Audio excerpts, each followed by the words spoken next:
Every sports fan has an opinion. Well, these are ours. Welcome to Brock and Pep's Unsportsmanlike Convo. Right.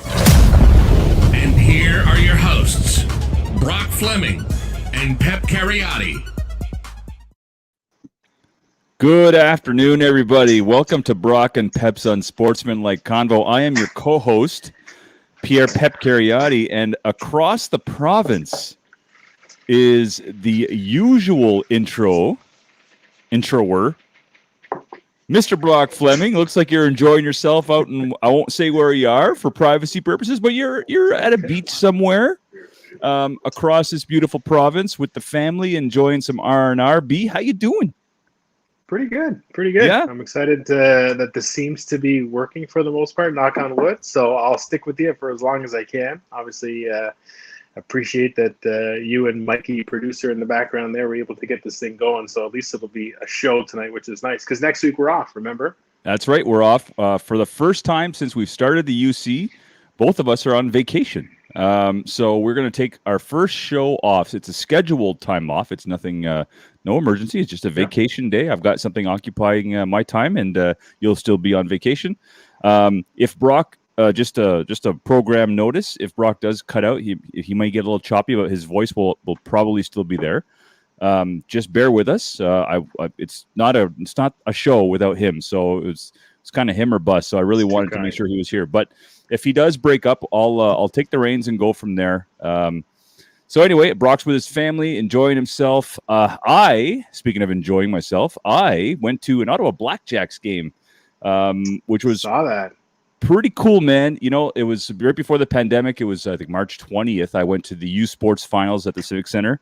Carleton won their title. And then like 5 days later, the world shut down.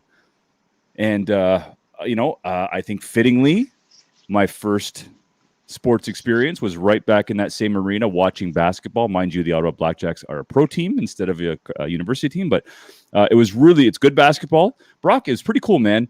They had a live DJ playing music the whole time. I know we hear music during NBA games, but not for the whole game. This is like from start to finish, there's music. And the only time they shut the music off is when a guy shoots free throws. Your thoughts on that? Just if you can imagine that, picture that, hip-hop music through the whole game. What are your thoughts on that as a fan? Cool? I mean, basketball is one of those sports where you're putting up a lot of points. So it's kind of back, end to end, and guys are going up. It's not necessarily like a hockey or something where a one play can really determine the game at that point. It seems to be something that's a bit of a longer, drawn-out process. So I think from a fan's perspective, and to keep young people interested and kind of going and keep that energy up, I think music is there. And I think the question would be more so from your perspective as a guy who's a bit more of a basketball player than I ever was. How does that affect you as a player, or how do you think it affects the players having that music on? Is that extra motivation? Is that sort of like a booster when you're playing, a distraction? Is it something you don't even hear, or what? I could tell you it was every hip hop song that is cool now, and even like some retro stuff from the early 2000s and 2010s. Like, it was all the great songs. Every song got me moving, got me jiving a little bit. I couldn't imagine being on the court in front of fans and my favorite tune comes on. It probably would have gotten me jacked up. I mean, basketball is a sport where, communication is important on the court, especially on the defensive end. But offensively, you know what you're running. You're running your sets. Their coach was yelling and screaming from the sideline. There's no way the players didn't know what offensive play to run. So from an offensive perspective, I don't think it made a big difference. Defensively is another story, though. There's a lot of communication, a lot of hey, backdoor, back cut, let's switch, that kind of thing. But all in all, I think the players probably love it. But it wasn't at a level that you couldn't communicate on the court defensively, was it? It was loud, man. It was as loud as the PA announcer's voice. So like, when he would talk, it would be as loud as the music. So it was pretty loud. Now that, mind you, we're in the stands. Maybe the speakers are above us and not above the court. Right. But it was hard to tell. But it was cool. And the halftime show was a violinist playing hip hop songs. It was the coolest thing I've ever seen. It was for $20. Sorry, it was $25 before tax. that was fun. I'm definitely, there's only 2 more home games. I'm hoping you'll be back for the last one. You will be back for the last one. Yeah. Hopefully the stars align where we can maybe go and bring your brother with us. Maybe Mike wants to come too. It'd be a cool thing. They seat you in pods. So like 3 or 4 tickets at a time is what you have to buy. So I mean, it'd be perfect for us, and we'd be separated. They'll be sitting beside us, and we sitting in front of us. It's pretty cool. So I'd air horn that if I could. I can't. Yeah. And shout out to producer Mike for picking you out on the TV feed during the Blackjacks game, I believe. Impressive, Mike. Was that like did you catch me live, or was that like a replay? Or I anyway, Mike will respond in our private chat. But I saw you there. That was live feed, and I had to rewind it to take the picture. But yeah, I saw you. That is a keen eye, my friend. That was pretty impressive. For those of you, that's the first time hearing Mike's voice. That is Mike. Brock's brother-in-law, our executive producer. Is that the first time he's spoken? No, we've had him on the show. We've had him on the show. Where have you been? This is like had him on the show, guys. It's first time audio only episode. First time audio only, yes. First time the voice from above. Yeah, he likes to play that role now, so he keeps the picture off and just talks above it. Brock, is that a Bengals shirt you're wearing, bud? Can you stand up? Can you just show your chest for? Is that what I think it is? That is just unbelievable. That is. We did not coordinate this, by the way. This is just simply this is a shirt I was wearing, and then Brock showed up with that. So, this is a comfortable shirt. Whatever. I got it in Cincinnati when I did the coaches clinic. At the Cincinnati Bengals locker room training facility there. So, it is what it is. They got nice unis. I'll take it. But they got sweet unis now. Holy cow! One of the nicest in the league now. What are the odds of Joe Burrow surviving the season? Well, it's going to determine those 5 guys up front. They drafted the kid at LSU with a receiver instead of an O-lineman, which at the time I wasn't a big fan of. Time will tell if I'm right or wrong, if they made any moves to sort of address the issues properly. Mm-hmm. And that's, from our vacation standpoint and saying a week off next week, when we come back, we're right into football season almost. Absolutely. So I'm pretty pumped for that. There's a Mike, you know what? This might be a good cue for headlines because we're going to get right into things now.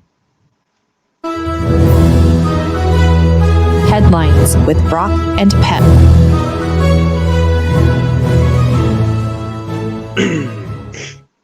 This was not a topic I was going to bring up, but I just saw this on my feed about an hour ago. The Los Angeles Rams running back tore his Achilles. Last name is Akers. Last name is Akers. Like you don't know who that is? You know what? Cam Akers? Wasn't it Brown? Wasn't he their main guy? I don't follow the LA Rams running back situation. Who cares? I do. We did a fantasy football. So in that league that Curtis and I joined, where we have keepers and salary caps and all that kind of stuff, we have an opportunity during the offseason to make offers on other guys on other teams. And either that owner has to match the offer with that salary or lose them to us. And Cam Akers is a guy I was 100% going to put an offer in and try and snag him from one of the owners. Towards his Achilles, he's out for the season. Kid was very good. And from a weapon standpoint, with Stafford in the rotation there with the Rams, I was all over him. That being said, it's going to probably be this Brown kid now. I have to see who else is on the depth chart, but that's a big loss for the Rams. Yeah.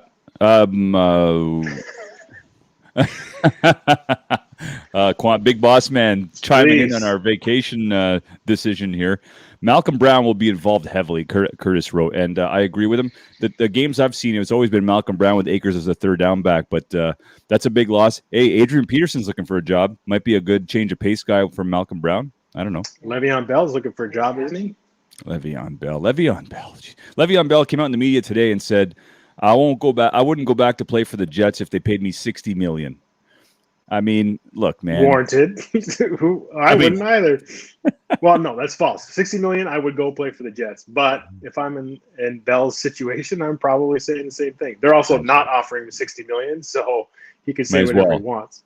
He's burned his bridge. Anyway, I just read that. I wasn't going to bring that up, but I thought that was an interesting and sad situation for him. But, Achilles now, he's young enough that those things heal pretty well with the right surgery, and it's pretty amazing. And Achilles back in our day you're done. Now it's an off season and you're better than ever. And you look at Kevin Durant.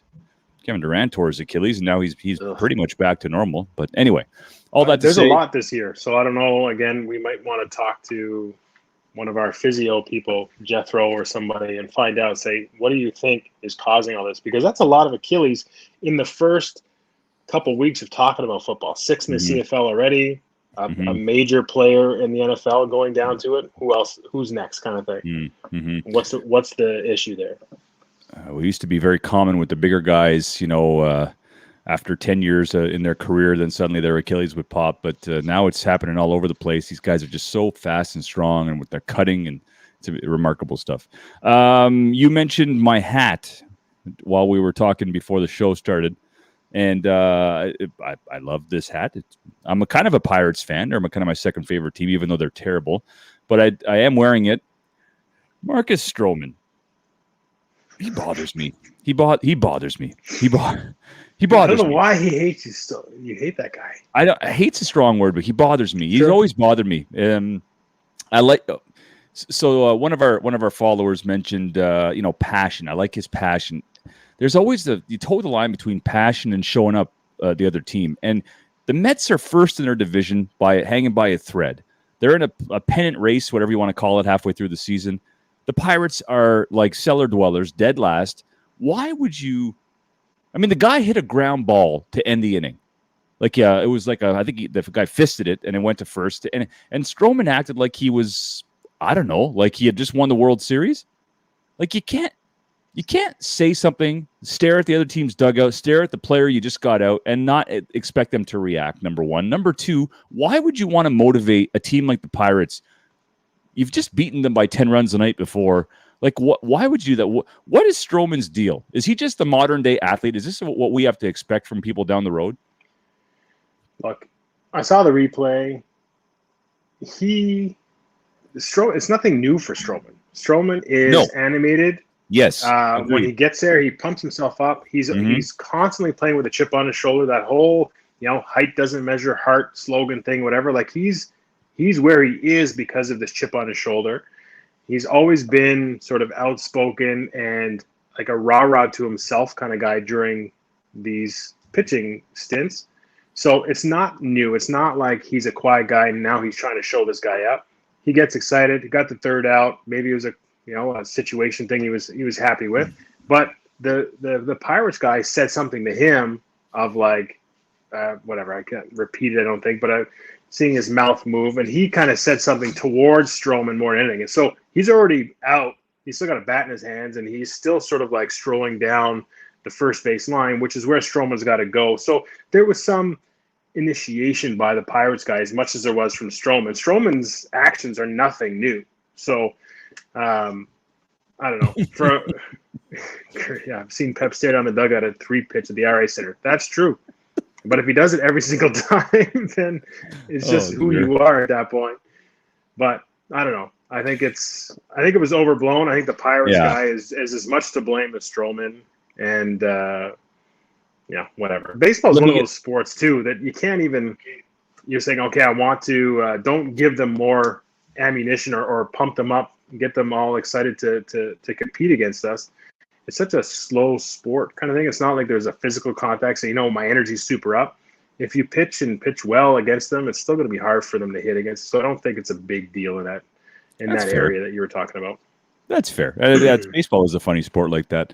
Let me give you comparable, though. Like Kyle Lowry would be like a very comparable player to Stroman in Toronto. Like leader of the team, emotional leader, but he takes a completely different approach. Like his approach to the basketball game is, how many big charges has Kyle Lowry taken? How many big threes has he hit? You don't see him rah-rahing that much, if at all. If he does, it's under the radar. Maybe it's in the huddle. Maybe it's in the, like, it just, again, different sport, different situation. Different players, different attitude.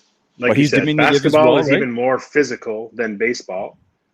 And again, I think Stroman uses those animations and stuff like that to sort of like pump himself up. It's that chip on his shoulder, and he's used that through his whole career. So Lowry has never been that kind of guy. So he's, going to take the body and he's going to do what he needs to do. be the leader. But Strowman is a little bit more of a, I don't know, I want to say like a self-motivator kind of thing, like a selfish motivator maybe. He's got to get us pumped up. Yeah. He's not a leader, but he's just trying to pump himself up for his job, and that's kind of it. Like, he's not doing it for his teammates. He's not doing it for anybody else's benefit other than his own. Fair. Executive producer Mike writes, some would say Lowry is a whiner and that the team follows his lead. Difficult to say. I think there's a method to Lowry's madness when he whines and when he works the refs. It's an angle. He works the refs so that, when there's a big play, he gets a call or his team gets a call. There's a method to the madness. I don't think he freaks out every single play, although it does appear like that. But I think the refs know him. I think there's a communication before and after the game with the refs that Lowry, as the captain, is going to work the refs. It's just an angle. It's just what you do. Like LeBron works the refs every play. That's his job. He's the captain. He's trying to get his guys calls. It's trying to get every little edge. There's so little that separates these teams now that sometimes that's what you need. So anyway, Brock, Oakland approved, the city of Oakland approved a new ballpark today, but the A's organization said the path to like the building and the how it's going to work out, the plan is inefficient and not a good path. So it's just looking ugly. They ended the meeting without any resolution. If you're the Montreal Expos or if you're the Montreal franchise, would you rather the A's or Rays if you had to choose a team right now? A's are good, man. A's are good. Like really good. And they've been good for a long time. Yeah, I think, from Montreal's viewpoint, you say, well, who's the biggest challenge that you have to sort of face when we first get in there? Like, what's the hurdle everybody's going to be comparing you to? It's going to be the Toronto Blue Jays. The A's are good, but Tampa has Toronto's number more often than not. So if I'm Montreal, I'm probably thinking, you know what? Let's bring in the Rays, who already give the Blue Jays a run for their money every single time and give them a lot of headaches. Mm-hmm. So you know that they're going to be very competitive with the local rival that you have to sort of compete with. So I think for Montreal, Tampa is probably the better bet. Now, at the same time, whoever we can get first is going to be the team that I would take. That's a good answer. So whoever's up first, let's take them. Yep, I'm with you there. The A's and Rays, they're very similar franchises on how they play, but the A's tend to bring in more homegrown guys, where the A's do the old money ball, like the low-budget guys who work their analytics team, and they just fit the pieces perfectly, So it's a very interesting dynamic. I've talked about the Olympics all week this week to myself and on our UC page. I'm just so disappointed with Tokyo in general and how they've handled all this.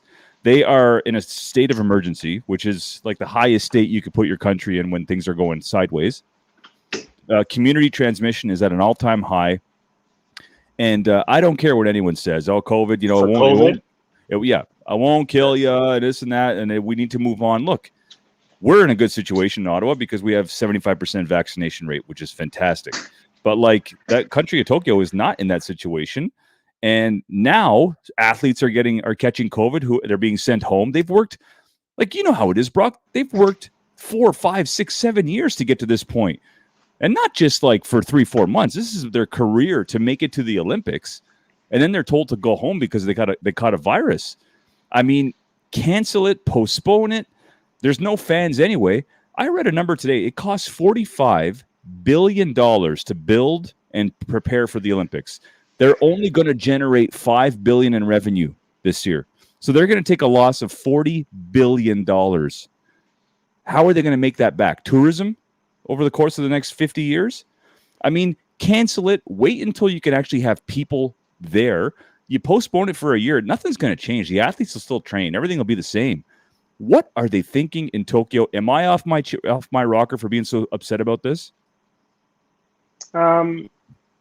No, I mean, you're exaggeratedly upset, but nothing new there. But you bring up some good points. The amount of money they're putting into the infrastructure for an Olympic Games. What happens to that afterwards? You see that in different countries where Montreal.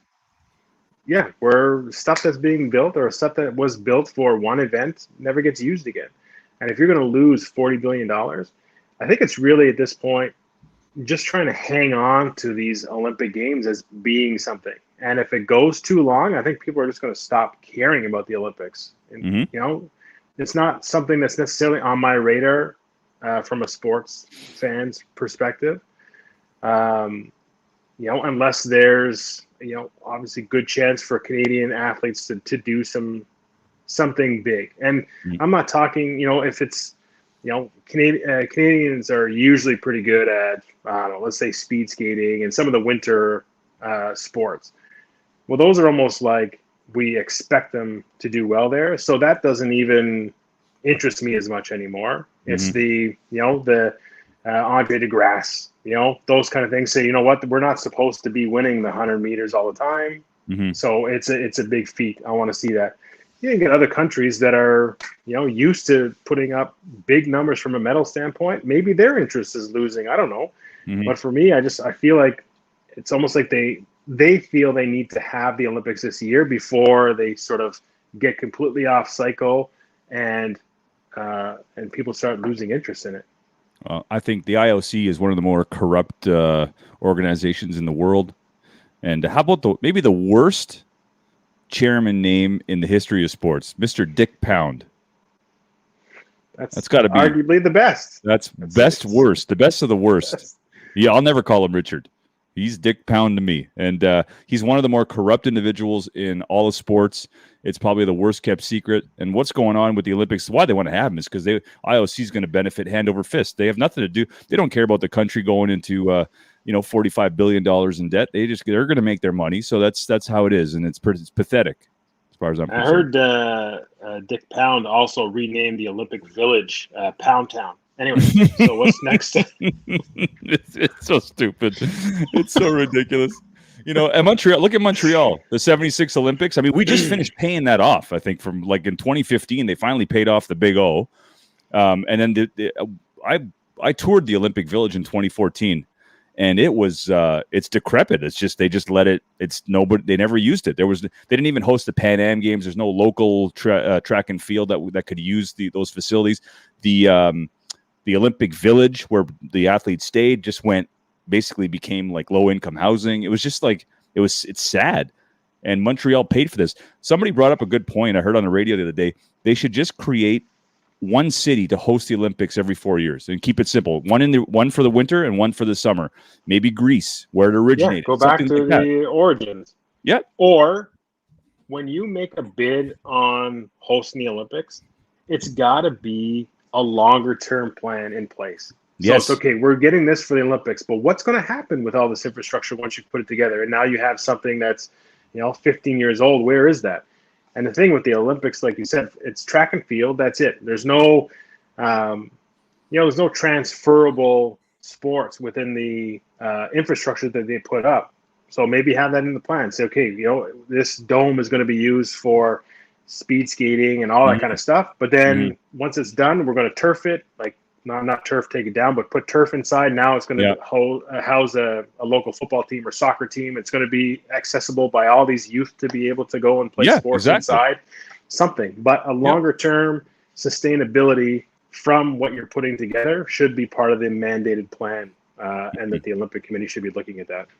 I like watching Canada athletes and teams. I was really hoping that Team Canada basketball would have qualified. They should have. I mean, they were loaded with NBA guys. I just think the NBA season just wore guys down. But anyways, Alex Verdugo, I think he was playing left field during this game. He plays kind of all over the diamond in the outfield. Anyways, got plunked with a baseball from a Yankees fan. That fan is now banned from every stadium in the majors, all 30 stadiums, rightfully so. What was the worst? Have you ever had a situation where you felt, I don't know, were you concerned for your safety playing football through your career? The closest thing I think I was probably concerned about was when I played for, well, I guess it was twofold. We played for the University of Sherbrooke and we went to Laval, and I thought Laval fans are pretty nuts. But it turns out, like during halftime and stuff like that, they were very encouraging because Sherbrooke was a French predominantly French school, just getting football started. So I think there was that. And I was really surprised and taken back by how nice the fans were. But the other one was probably Colgate when we did the playoffs and we went to Illinois State, 60,000 fans. And like our warm-up spot at the end zones, which is where the O-linemen warm up, was literally next to a wall that was probably only 6 feet high, 7 feet high. And the student section was right there. So, you know, they're throwing chewing gum and like, you know, trying to get you engaged in a verbal scuffle, all that kind of stuff. And we used to get police escorted everywhere. Like we got off a charter flight, police escorts everywhere. So you're kind of like, it was the first time that ever happened to me. So you're kind of like, oh, is this something we should be concerned about? Again, police escort to the practice, back to practice, to the game.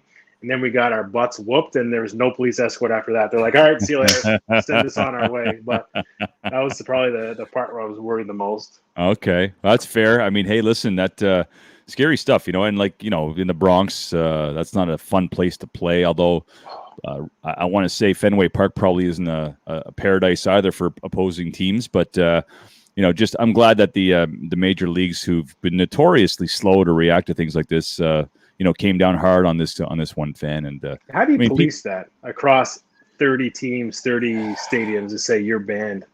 You know, it's one of those things where, well, I mean, I don't know what happens with domestics in the stands, but like if somebody's, I mean, everybody saw the baseball come out of the stand, so it was easy to pick the guy out. I think it worked out. All the stars aligned in terms of picking the guy out, seeing what happened, saw the evidence, which was the actual baseball on the field. When you see like other things in the stands, maybe by the time you get to it, it's too late. So it's hard to really implement a real hard penalty. But I think it just worked out well for Verdugo. And I mean, people listen. If you're listening in Ottawa and you go to a Red Blacks game, like, and you're one of those fans that likes to get on the players, like, just remember these guys, they're people too. I know they expect a certain amount of, you know, hey, what's up kind of stuff, but like easy with the personal stuff, and certainly easy with throwing anything on the field or. Like let's not easy. Let's stay Don't cool. do it. Don't do it. Don't do it. Don't do it. Speaking of Red Blacks, I was at their practice on Friday. I went and took a peek before I took off on vacation and went and saw our friend Nate Hamlin doing his thing out there, among others. Rashad Davis. So I was by the field watching, and then I was leaving the field, and D-line were in the corner, and some D-line kind of gives me like a high kind of thing. And I'm like, I have no idea who this is. And then I was like, oh, hold on. I saw that Davis is Rashad. He's a guy, an Ottawa U player who got drafted by Ottawa. He used to do all our CFI stuff too. Great kid. Anyway, so I was like, hey, yeah, okay. Put some weight on. Anyway, the energy around that stadium and the team, like even at warm-ups, the defense is barking at the offense and, you know, they're calling numbers out and stuff like that, but all kind of like in a fun way, was really exciting. To you know, feel that energy again in the stadium. So I'm pretty pumped for this season to see it at least back on the field and start getting the energy back in that stadium. Well, I went to they hadn't practiced. It was literally the first meeting where the coaches meet the players and the players are just sitting and coaches introducing themselves, and it was pretty cool. Every coach went up and gave their basically like a little bio and then like a motivational word or two, and then they moved on. But I have tickets for this week, and they have an inter-squad game, which is going to be kind of cool to see some of the backups go at it, and you know, guys fighting for a spot. So it should be kind of cool. I'm looking forward to that. This might be the topic of the day. Carey Price. Wow. I think it took the whole sporting world by storm when Marc Bergevin announced that he was going to not keep Carey Price. He's going to keep him unprotected for the expansion draft. And now Carey Price waived his no trade clause for it. Details are a little sketchy in terms of whether Price went to Berge and said, do this. Price's wife said something a little cryptic today on Twitter about you'll see what the end result is, something like that. I mean, it's like the whole thing is kind of backwards. Then injury reports that are just coming out now when Shea Weber's reports came out 3 weeks ago, like in full detail. Like the whole thing is a little off, which is making me think that the Seattle Kraken are going to take Carey Price in the expansion draft. Every single mock draft that I've seen, they don't have Price in this. It's too big a risk, either injury, money, both. He's a big cap hit this year. Yes, the end of his contract, it's 5.5, I think 6.5, 5.5. But for this year coming up, it's 10.5. That's a big number. For teams that have what's the salary cap, Brock? Like 120 for hockey now, 100? It's a big number. Knock on the door behind me. Fact checkers in his room. That's a big number. How do you feel about this? Like, what did it catch you by storm, or are you not surprised? Do you care as a Ottawa Senators fan? I definitely care. Carey Price is a guy that, I would love to. Carey Price is a hab that I cheer for. So I would like to see him in Ottawa. I'd like to see him in Toronto. I'd like to see him in some place that I can kind of back a bit more. I'm a little bit surprised considering the playoff run that he had. I mean, Seattle, in my opinion, would be stupid not to take him. Even if it was to take him and maybe trade him or whatever. You're going to have a lot of money up front. I mean, look at what Vegas did with Fleury. That was a key pickup, and Pittsburgh let him go, and I think that was probably one of their bigger mistakes. I think it's the finals that year. The same way. Yeah. Their expansion year, they made the finals, did they not? But he backstopped the team that was new, and yes, there's not as many advantages for Seattle's free expansion draft that Las Vegas had, I don't think, but still, you get a goaltender who's ready to backstop it. That's going to be the guy you take. So I'll be all over it. But I'm surprised given that what happened. But he also waived his no trade clause too. So, he's obviously open for it. I heard his wife is from Washington State. She is. That's where he played hockey too.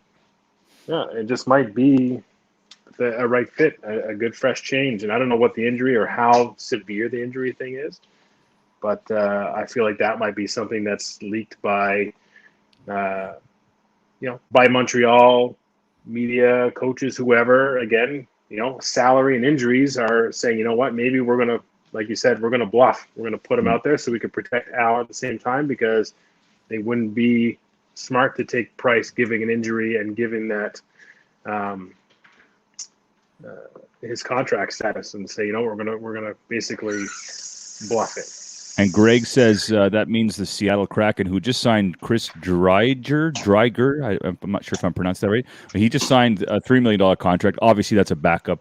You're dealing with a backup there, but that's a lot to commit to two goalies. Again, when your cap is what we had mentioned, like somewhere in the ballpark of 81.5. Curtis says that's 81. Oh, okay, yes. I mean, that's a big chunk of money to commit to one position. So, you gotta your assets. You got to be smart with them. I actually think they're gonna take Jonathan Drouin. I think from the guys that Montreal left unprotected, I could see them taking Drouin and just hope that a change of scenery does them good. I know it's crazy. I know. Oh boy. Oh, that's Brock's brother Curtis saying. Curtis has heard that on the head, he's listening. He's like, no, not a chance. Is what he's saying. Call it a gut feeling. I don't know why I feel this way. I just feel like he's on the unprotected list. Eric Stahl's on the list. Deneau, Perry. I don't see any of those guys. I mean, they're UFAs. So I mean, what are they going? Like Seattle's going to take him and then have them walk. So like I don't. And then the other guys, Paul Byron might be another option that they might look at. But if they don't take Carey, they might take Drouin. I mean, it's crazy. They might take Drouin, and he might benefit from a change of scenery because obviously Montreal is just the spotlight's too big for him. So he was the third overall pick in 2013, had some good years with Tampa. I just think the Montreal media is it's crazy, right? Like it's like Toronto. You see exactly. You see that with those two hot markets, especially for a Canadian kid. Those markets are what you grew up in and idolizing and whatever. So that pressure comes there. If you're, it's not the same as if you're an American kid in Chicago and you're up here, maybe you don't get as affected because it's not like in your DNA sort of thing. Mm-hmm. But Toronto and Montreal, from a Canadian hockey player standpoint, is the mecca. That's standpoint number one, Mike, if you want to. Montreal, fans of Montreal, let me just remind you of how rare it is to get a guy like Carey Price. Let me just quickly remind you in the 60s you had Jacques Plante. From 71 to 78, you had Ken Dryden. And then it was kind of a mishmash for a few years. Sevigny, Larocque, Rick Wamsley, Steve Penny. And then Patrick Waugh shows up from 85 to 95. And then since then, it's been not pretty. Like Jocelyn Thibault, who had a terrible defense in front of him, I think he got a bad rap. I mean, by that point, Montreal's defense was awful. Andy Moog, Jeff Hackett, Jose Theodore had a couple good years, Cristobal Huet, and then Price came along. So, we're talking like decades before you get like a guy like Carey Price and Patrick Roy. So, don't take him for granted. I mean, if he disappears, you're looking at Caden Primo and Jake Allen as being your number one guys, and you're not Carey Price. So it's scary stuff. I'm nervous. It's like losing Ben Roethlisberger, who's been there for 15 years, or losing Tom Brady or Aaron Rodgers. Like, the guys who've been there forever, and all of a sudden you're dealing with a change. How's the team going to react? How's the city going to react? That's a big deal, man. Night, eh? That's Draft tomorrow night. That's a big deal. This is a big deal. Yeah, it's going to be interesting. It's going to be very interesting. The NBA Finals go tonight, Game 6. The Bucks can put it away. The Bucks came back. I mean, Giannis Antetokounmpo has had 2 series-changing, career-defining plays in this series. One was a big block on Ayton that led to a transition basket, and another was what happened last game. Drew Holiday had a steal and then tossed an alley-oop to him, and he dunked it, almost hit his head on the backboard. I mean, these are career-defining plays that if the Bucks win tonight, which I think they will at home, has got to put Giannis up there with like legit number 1, number 2 player in the league status now. He's playing on remember, he hyperextended his knee. I don't even think he should be playing. But he's such a good athlete, and he's over it now, and he's playing outstanding basketball. The Milwaukee Bucks could win their second championship in their franchise's history tonight. Do you care?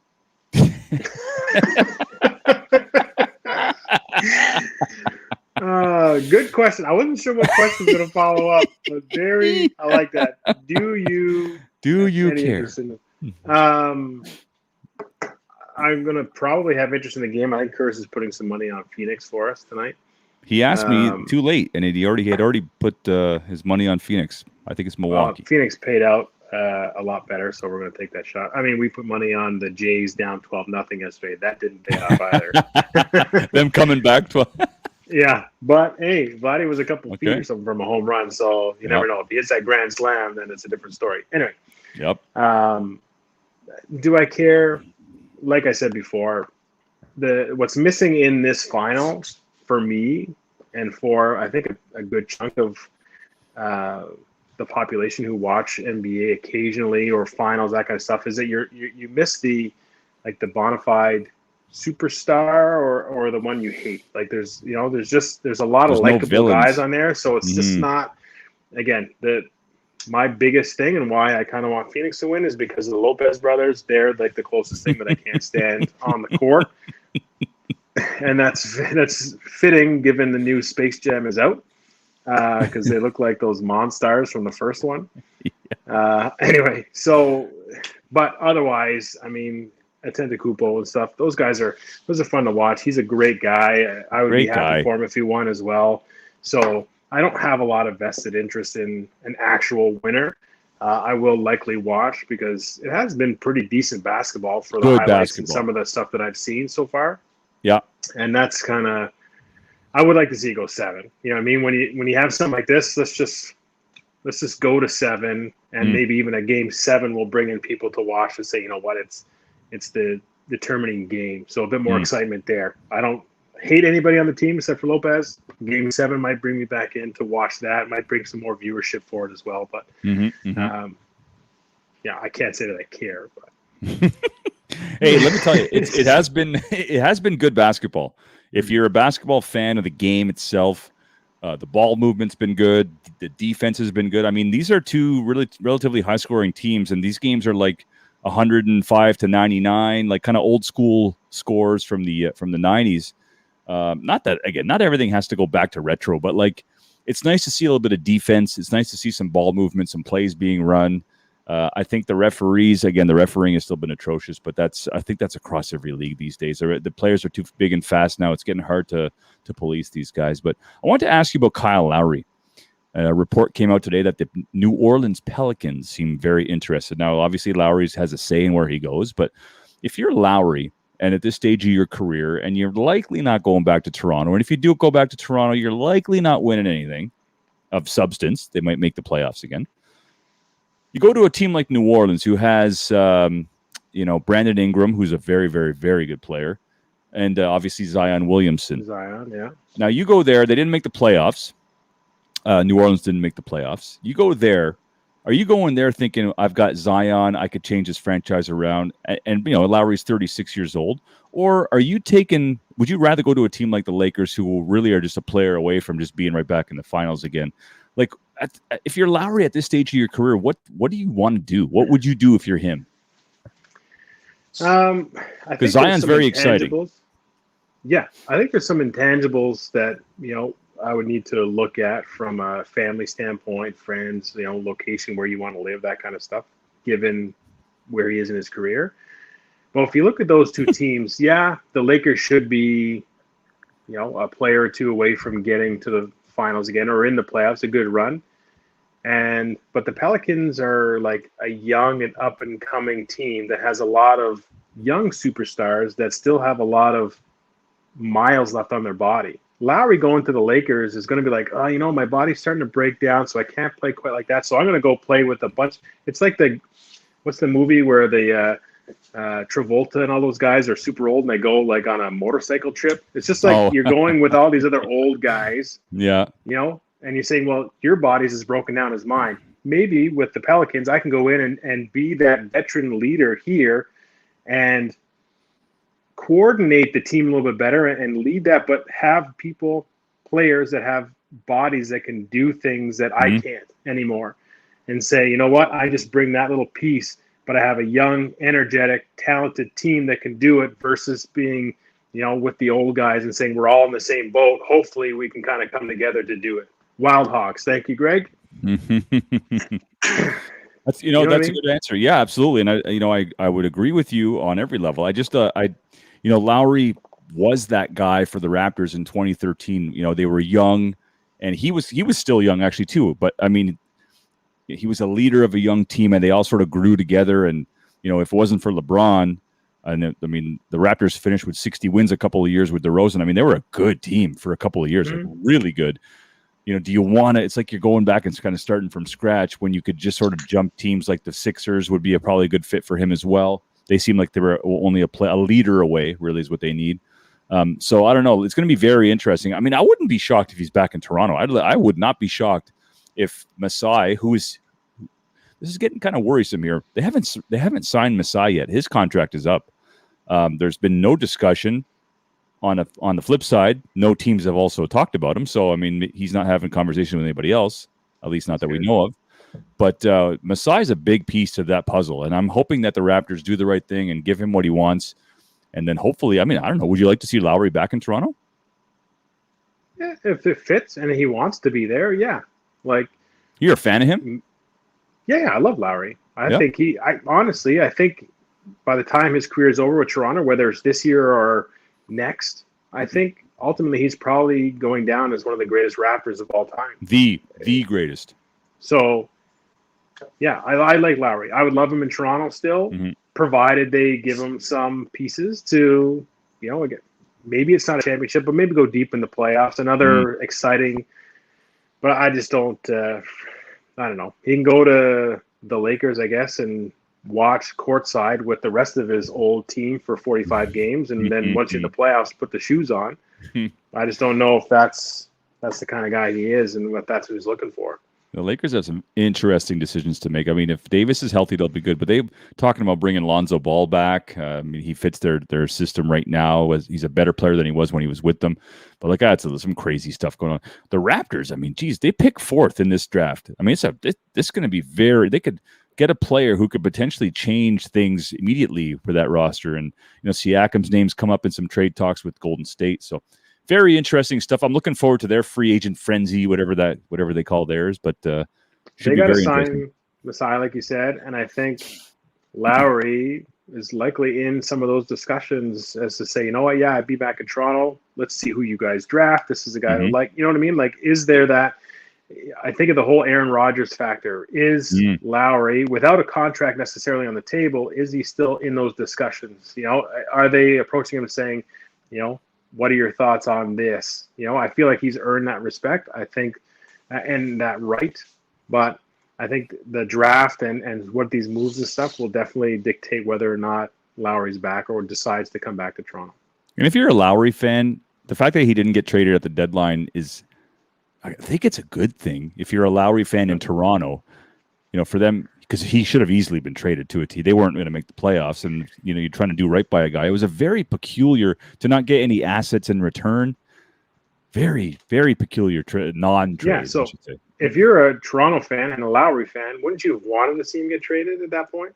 I was hoping he would have, because I didn't see any way for them to either dig out of the hole that they were in, or I just didn't see the fit. Like, they had Malachi Flynn playing pretty well, and then they traded Powell for Trent, and of course Fred VanVleet plays his position. I mean, I just didn't see the fit. Somebody was going to lose minutes. They could have received some assets, whether it was draft capital or whether it was an actual player. Like, it's just weird. Like, so it was a weird non-trade. I will say that. But happy he stayed. He didn't play a lot towards the end, but the whole thing is just. I would have liked to, if I was Lowry, say trade me. Let's trade me for something I think we're going to need. Get something back. I'm a free agent after this year anyway. I signed back in Toronto. Now it's me and the guy you traded for, and a draft pick, and now it's a team. You say, you know what? Let's take a shot. Sixers had a nice package in place for him. They had a nice. I mean, I like that deal that they had offered a couple of guys, and no dice. Anyway, moving on.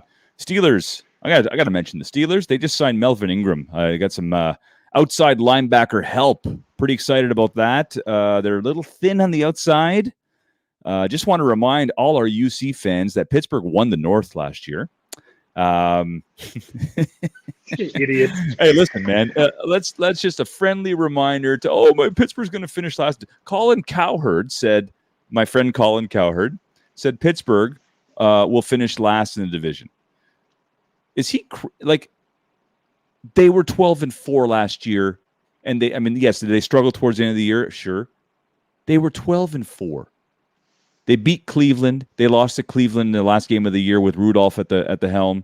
They beat Baltimore twice with their full roster, the one time, and the second time they didn't have the full roster because of COVID. They beat Cincy twice. I mean, like, what is wrong with people? Guys, it's the same team coming back. It's a good division, but it's the same team coming back with some tweaks on the offensive line and Najee Harris. Yeah. I don't see how he has the Bengals necessarily finishing above the Steelers, but it's also a division. If the Bengals, get some O-line help, there's some talent there, but It's also a division you could finish last in and still be whatever it is, 9-9 or maybe even 10-8, and probably still finish last, given the strength of those teams. Melvin Ingram had for 5 consecutive seasons, he had 7 sacks or more. He was on pace for a good year last year, but he hurt his knee, and he only played, I think, 6 games. So, I think there's a very good pickup. The Chiefs were interested. I think he had visited another team. I can't remember who it was. Is he a free agent or? Yeah, UFA. There's no trade, so He was on the market. So happy the Steelers got some backup for TJ Watt and Alex Highsmith. Devin Bush, who's been active on Twitter. Really, his Twitter account is really weird. He's back healthy, looks like. And then they got Spillane. So they got the pieces in place. Pittsburgh's got a good defense. So teams to be able to watch out. Buffalo, Pittsburgh open the season. I'm looking forward to that. Dallas and Pittsburgh play the Hall of Fame game, which I think kicks off. Doesn't that kick off sort of the preseason every year? They have the Hall of Fame. Yeah, it's like a Thursday or something, and they just. So really cool thing happening there. Bill Cowher and Dick LeBeau, the legendary Dick LeBeau, are going to be calling the defensive plays for I think a quarter. They made a deal. I mean, Bill Cowher's going into the Hall of Fame this year, and he requested Dick LeBeau be with him for this game. I think it's pretty cool, man. I mean, if you're going to do, it's fun that the NFL does these things, but honorary coach makes him dial up some blitzes. Dick LeBeau is known for his zone blitz scheme. He's the inventor of the zone blitz, if you didn't know that. Actually, I did know that. Yeah, there you go. I also knew that Bill Coward is Awesome. on the PA posters for how not to act or speak when you have COVID. Because he spits a lot. He spits all the time. He's a close talker and spits all the time. It's called passion, bro. Is it? Well, you got a lot of passion all over your face when you talk to him. Remember him and Cordell Stewart and like man, talk all the time, whatever. Oh, he used to get into Greg Lloyd's face and be like, "I just want you to," and he'd bang on his shoulder pads, "Rush the passer," and I'm sure he spit right in him. Like I'm sure for sure, 100%. That's why they also wear visors. That's why Harrison wore a visor and he put his head down. That's right.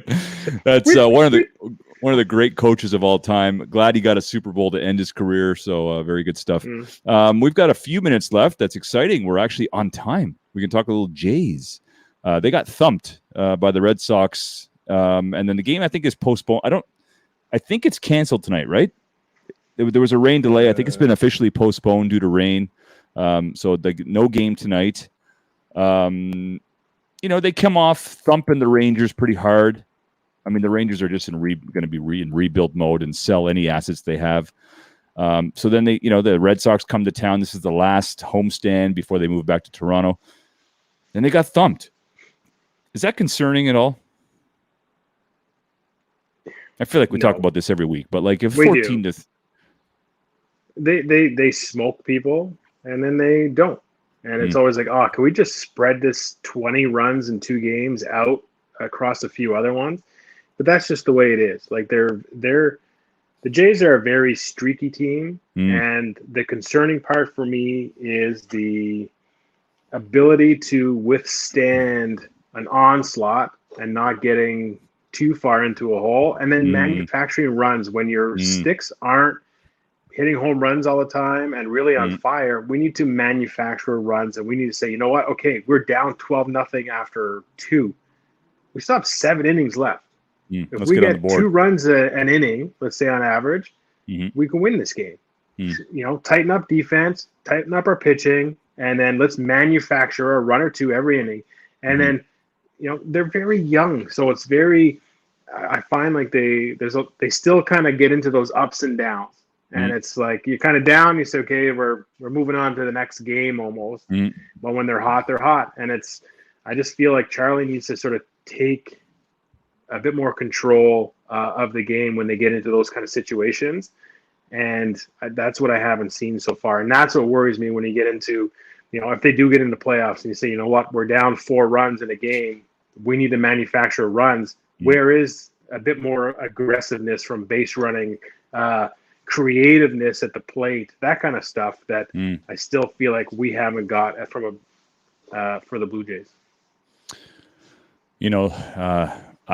They're young, like you say. They have a ton of assets in their A, AA, and AAA affiliates, like a lot of people. And it's going to be a real juggling act for Mark Shapiro and Ross Atkins to figure out who they're going to deal. I do think they make a deal, not just for pitching. I think you're going to see a deal that might make some people a little uncomfortable, like the Tony Fernandez and Fred McGriff trade for Alomar and Carter. That wasn't well received. Fernandez was a living legend in Toronto, and the Crime Dog was a big fan favorite, and Toronto wasn't that bad. I think we're going to see one uncomfortable trade from a player's perspective, from a position perspective. Whether that's for a return for another position player, I think so. Whether it's for pitching, maybe. For me, the X factor moving forward right now is Nate Pearson. I think he really is the X factor, how they use him coming in. Ross Stripling has had 2 bad outings now. Steven Matz had a good game the other day, but again, against the Rangers. I mean, I feel like you could go out on the mound and light up the Rangers. So those 2 guys, I don't know if I'm putting a lot of if I'm banking on those 2 guys to be playoff performers. So Nate Pearson is the one, X factor. Is he healthy? If he is healthy, is he a starter? I mean, the guy was just 2 years ago. We were talking about him being like the next Max Scherzer and Verlander. He throws 102 miles an hour, and what's the deal? Should the Jays, are they invested in this kid? Should they make a move? Oh yeah. Do they add him in the plans in terms of a package for a deal? Is he on the way out? Like What do you do with if you're handling Nate Pearson right now? I think there's a lot of pressure and expectations on him. Like you said, the last couple of years, we've been talking about him being like their best prospect coming through.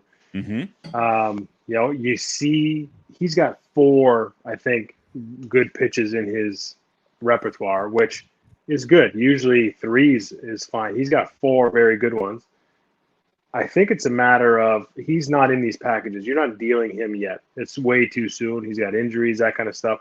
I think it's a mental aspect. I mean, baseball is very mental. And I think that maybe a sports psychologist, a pitching coach that gets to work a bit more with him, I feel like he's going to be fine if he gets past the mental aspect of it. But I don't think he's somebody that the Jays are willing to give up on at this point. I would hope so not. I would be very shocked if they got rid of him. Like, I think between him and Manoah, I think Manoah's, mentally a little bit, I don't know, I want to say more mature and able to handle the situations and seem better prepared for the professional stress of media and coaches and performing and all that kind of stuff, where Pearson had a lot more expectations, I think, on him and took a lot of that limelight. But if we can get Pearson to that, I think those two are a key within the starting rotation for the Jays for a fairly decent time, hopefully. Let me say something crazy. Here is what best case, worst case. Best case scenario, Nate Pearson and Alek Manoah turn out to be Roy Halladay and Chris Carpenter early in their careers with the Jays. Chris Carpenter went on to have a very good career with St. Louis after he was traded. Worst case scenario, Manoah is a bigger version of Stroman, and his head gets too big for his performances, and Pearson ends up being like Sanchez, where he can't stay healthy. I mean, that's really the bottom line, and you hope those two guys end up somewhere in the middle of those 4 pitchers I just mentioned. Pearson just needs to stay healthy, as far as I'm concerned. I mean, maybe he needs to take off a mile or 2 on his fastball and go 99 instead of 101, and stay healthy and work on. Maybe his motion is too stressful on his arm and shoulder. Like, there's things that you can adjust to improve his health. I mean, he can't stay healthy, bud. That's it. Well, do the Jays need to invest more in their medical staff? Do they need to get people who are a bit more specialized in that area? Maybe they're not up to a few stuff. times. I don't know. You've mentioned it a few times. I feel like you know something we don't when it comes to the Jays medical staff. I'm just saying, just because they have a medical staff doesn't mean they're the best medical staff. True. So, Again, you can talk about players and being healthy and everything, but your medical staff and your training staff are the ones that almost control that. Mm-hmm. The warm-up routines, all that kind of stuff is all regimented at that level. So if you're seeing recurring injuries and they're not being addressed or not being fixed, then maybe you look at how you're addressing them, and it's that team. I don't know. Hey, that's an excellent point. Producer Mike, August 7th is going to be the date that Toronto plays Boston, and it looks like it's going to be a doubleheader in Toronto, which is going to be nice.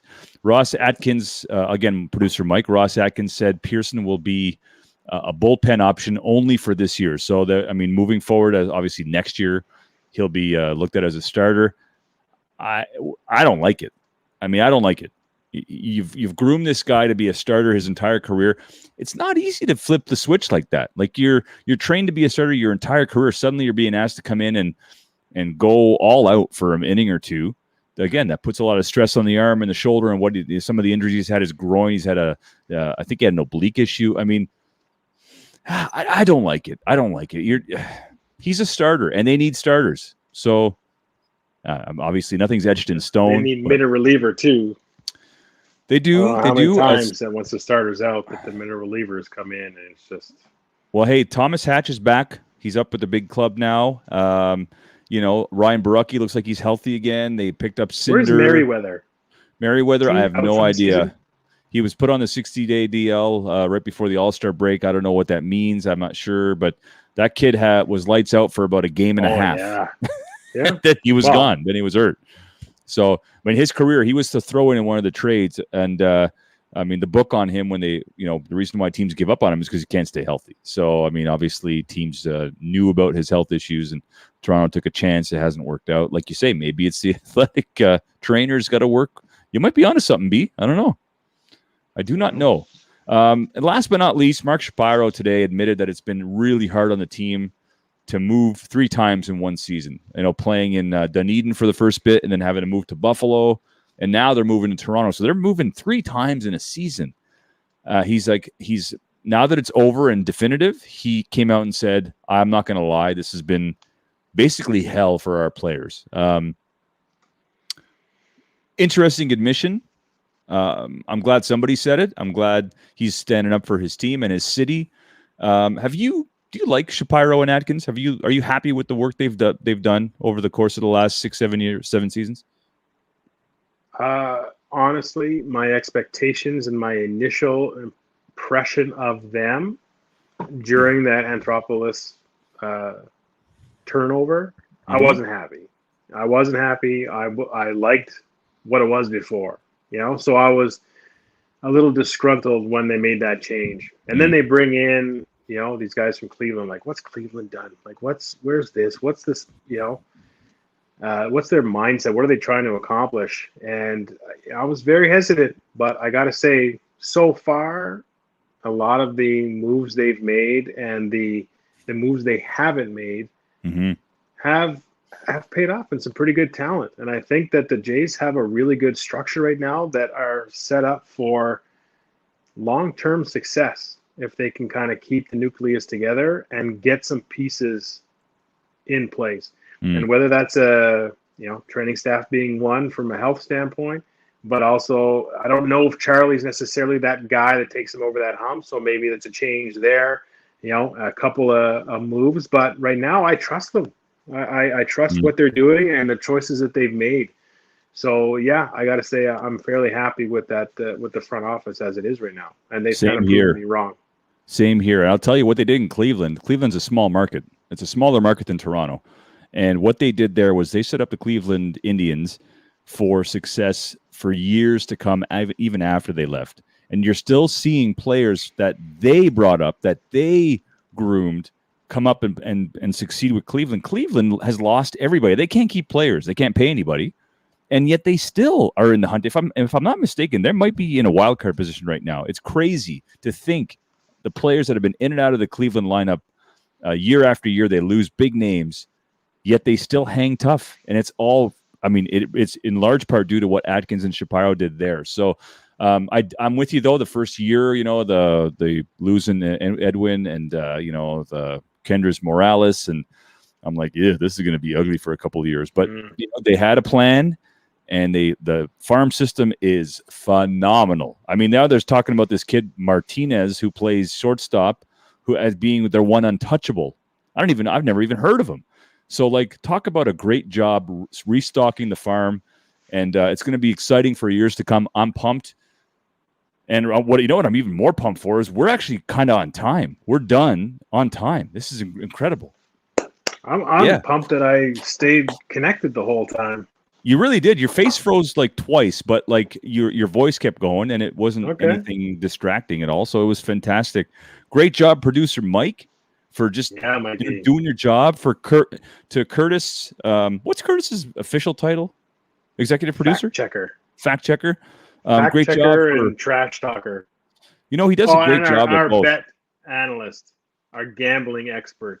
He really does a great job of all of that. He comes out of nowhere and brings the heat. Keeps us on our toes.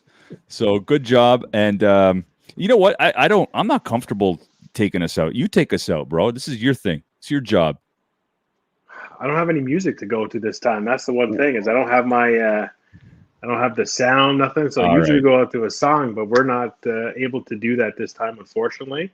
Okay. But we're going to be back in 2 weeks, and we'll be right on to the football scene, getting into fantasy football. We'll have a bit more training camp analysis, and hopefully the four of us will get out to a Blackjacks game in the near future, and hopefully as well the Blue Jays. I don't know how that's going to work from getting tickets and how that's how many people they're going to let in and how that's all going to function. But once they get once they get going, hey, it'd be awesome to get down there for the 7th and watch that doubleheader against the Sox. 7-inning games, love it. Hey, absolutely. And if you're looking for swag, you can see on our screen right now, we've got swag for sale.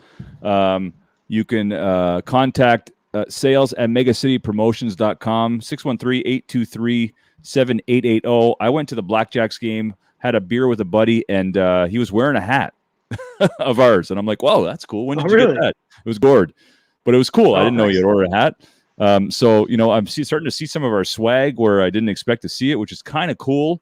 And it's really good quality stuff. So you can contact sales@megacitypromotions.com or the number 613-823-7880 if you want some swag. And it's cool, man. There will be a UC page on the Mega City website very soon where you guys can actually just go on. I'll have that link for everybody within the next few weeks where you can actually go on and just place your orders that way. And we'll have all the options on there. But he's setting that up for us. So it's going to be a lot easier to get your swag, but everybody seems to love it. The new logos are kind of fun. And I got a couple of t-shirts coming where you guys had used that one of the B and the P and the stars and different kind of variations. So we'll take a look and we'll get some feedback, but it's all for fun. This show is a blast. Pep and I don't get paid for this at all, but we are loving it. The group we have, again, Mike and Chris, appreciate everything. And I wouldn't be doing this to anybody else. So I appreciate you, Pep, and everything you bring to the show. Love it. And we got a week off, but we'll be back in 2 weeks, refreshed, ready to go. Music, sound bites, everything rolling. And I wish everybody a great couple of weeks. Enjoy the summer and can't wait to get back at it. Thanks, guys. Enjoy your holiday, B.